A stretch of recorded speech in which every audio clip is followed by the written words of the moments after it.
Hey y'all, I am here in Minnesota still, and yesterday it was really important for us to go to the George Floyd Memorial.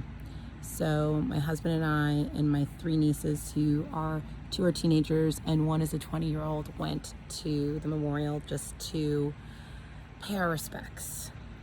I don't think we really thought about how we would feel and what to expect. We just knew that we had to go and honor a man who, quite honestly, didn't intend to be the start of a revolution, but really awoke the conscience of a nation through his death.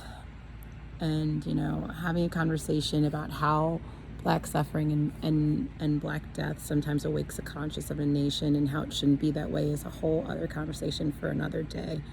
But I just wanted to talk about our experience. When we got there, I don't know what I expected to see, but the community, and just if you drive around Minneapolis through all the neighborhoods, and we drove around for quite a bit, Minneapolis is a very liberal city. I mean, I don't think people would deny that. And there were a lot of Black Lives Matter and a lot of support for George Floyd and that going on there. And it was really comforting to see that and see that people were really supporting his right to live.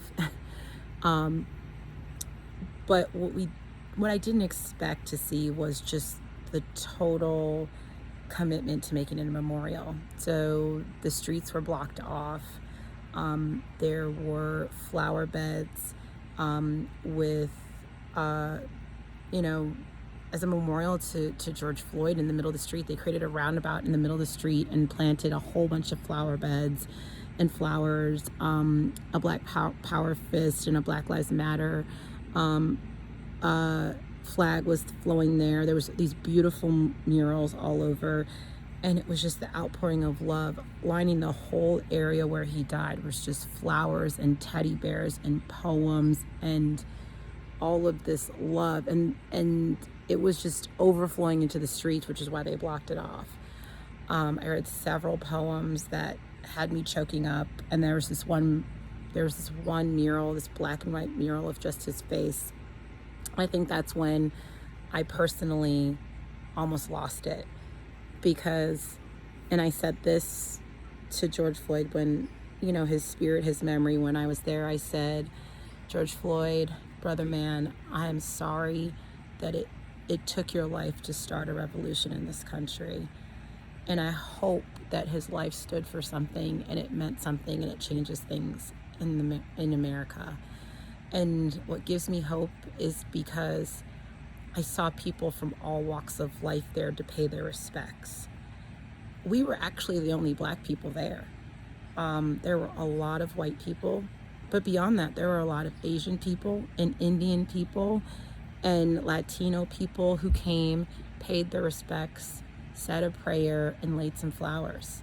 And to me, that's the hope. That's the hope that his unfortunate and untimely death sparks in this country.